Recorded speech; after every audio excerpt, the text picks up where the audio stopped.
দেখেন আজকে টাকার কারণে মাহিন 3 দিন ধরে অসুস্থ হইয়া পড়ে আছে বিছানায়। আজকে মাহিনে জিজ্ঞেস মাহিন তোমার কি কান্না করতেছে গেলে দেখেন ও কেমনে কান্না করতেছে দেখেন ও টাকার জন্য একজন হাফেজ চিকিৎসা করতে পারছে না টাকার জন্য আপনাদের ক্ষতির কারণে। আচ্ছা তোমার আন্টি কোথায়? আমার আন্টি 3 দিন ধরে মারা গেছে। তোমার আন্টি কি তোমার কোনো চিকিৎসা করে নাই? আমার আন্টির কাছে টাকা নাই দেখে আন্টি আমার চিকিৎসা করাতে পারতেছে না। দেখেন ধিক্কার জানাই, মুসলমান জাতির কাছে ধিক্কার জানাই। একজন হাফেজ আপনাদের ছোট একটা ক্ষতির কারণে আজকে ওর চিকিৎসা করতে পারতেছে না। আপনাদের ছোট একটা ক্ষতির কারণে ওর আন্টি সকাল থেকে বের হয়েছে টাকা খোঁজে, কখনো আসতে পারে নাই, রাত 10টা বাজে। আচ্ছা মাইন তুমি কান্না করতেছো কে কও? আমার আন্টি আমি 3 দিন ধরে মাথা দিয়ে পড়তে পারতেছি না এর জন্য। দেখেন ও হাফেজ হওয়ার জন্য আপনাদের মাঝে কোরআন তেলাওয়াত করে ভিডিও ছাড়ছে, আপনারা ওই ভিডিওগুলিতে নষ্ট করছেন আর ওর একজন আলেমের ক্ষতি করার চেষ্টা করতেছেন।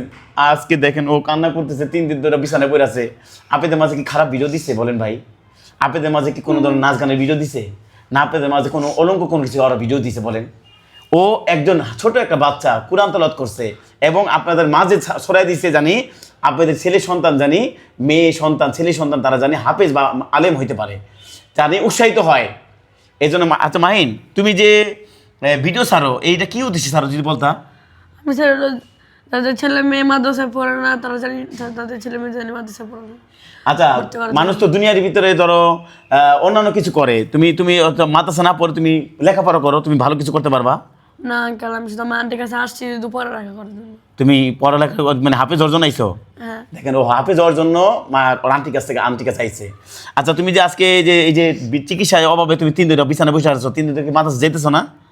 না আমার আন্টি ওই সকাল থেকে গেছে এখন তুমি কাইনো না বাবা, তুমি কাইনো না। দেখেন আমারই খারাপ লাগতেছে, মানে একটা অনুভূতি দেখেন কি, মানে টাকার কারণে মানুষ একজন আলেম যদি টাকার কারণে যদি মনে করেন চিকিৎসায় যদি মনে করেন মারা যায় বা কোনো ক্ষতি হয়, দেখেন আমি তো আর কিছু না, তবুও আমার খুব কষ্ট বুক ছিঁড়ে যেতেছে। আমি অন্য একটা কাজ করে খাই, এখন দেখেন ও টাকার অভাবের কারণে মানে মাদ্রাসায় যেতে পারে না বা চিকিৎসা করতে পারছে। তুমি কি ওষুধ কম খাইছো কোনো? না এখন ওষুধ খাইনি।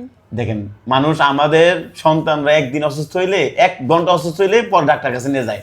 ও আজকে 72 ঘন্টা গেছে, 3 দিন হয়ে গেছে গা, এখনো ডাক্তারখানে যাই নাই। তুমি কোনো ওষুধও খাও নাই না? আচ্ছা সকাল থেকে কিছু খাইছো? না। দেখেন সকাল থেকে কিছু খাই নাই, ওর চোখ দেখলে বোঝা যাইতেছে, আগে তো দেখছিলাম এর ভিডিও, ওর চোখ দেখলে বোঝা যাইতেছে কয়দিন ধরে অসুস্থ আছে, ওর চেহারা দেখলে বোঝা যাইতেছে কতটা অসুস্থের ভিতরে অনুভব করতেছে। আচ্ছা মাইন তুমি যত এই অসুস্থ অবস্থায় আছো, তাহলে আল্লাহর কাছে তুমি কি চাইতেছো? আমি আল্লাহর কাছে শুধু একটাই দাবি থাকে, আমি যেন হাফেজ হইতে পারি। দেখেন তবুও হাফেজ হওয়ার জন্য আল্লাহর কাছে এইটা দাবি করে মানে, তাহলে তুমি অন্য কিছু হও, তাহলে তোমার তো কেউ তোমার ভালোবাসতেছে না, তোমার ভিডিও কেউ দেখে না, কেউ লাইক করে না, কেউ কিছু করতে চায় না, তুমি এই বিষয়ে বলো। আমি অন্য কাজ, আমি শুধু আল্লাহর কাজ করবো। আচ্ছা যেহেতু তুমি আজকে অসুস্থ আছো, তো এই অসুস্থ অবস্থায় একটা ছোট্ট একটা আয়াত বই একটা কোরআন তেলাওয়াত করতে পারবা? পারবো। দেখেন তবুও কোরআন তেলাওয়াত বলবে মৃত্যু। আচ্ছা দেখি বলো, দেখি শুনি। আউযু বিল্লাহি মিনাশ শাইতানির রাজিম। বিসমিল্লাহির রহমানির রহিম।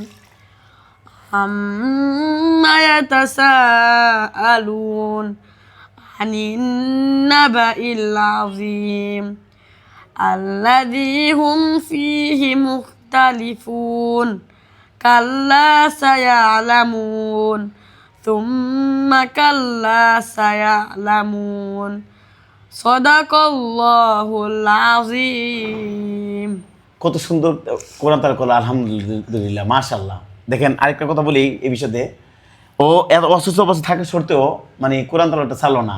আর আগে কণ্ঠ ছিল কি মানে একেবারে মধুময় সুর ছিল, এখন কণ্ঠগুলি দেখেন যারা দেখছেন ভিডিও আগে, এখন ওই কণ্ঠের সাথে বোঝা দিত কতটা অসুস্থ আছে এর ভিতরে। আপনি আচ্ছা মাই তুমি যদি কোরআন তেলাওয়াত করলা, আল্লাহ তার কাছে সুস্থতা চাও এবং দেশবাসীর কাছে দোয়া চাও যারা তোমাকে ভালোবাসে।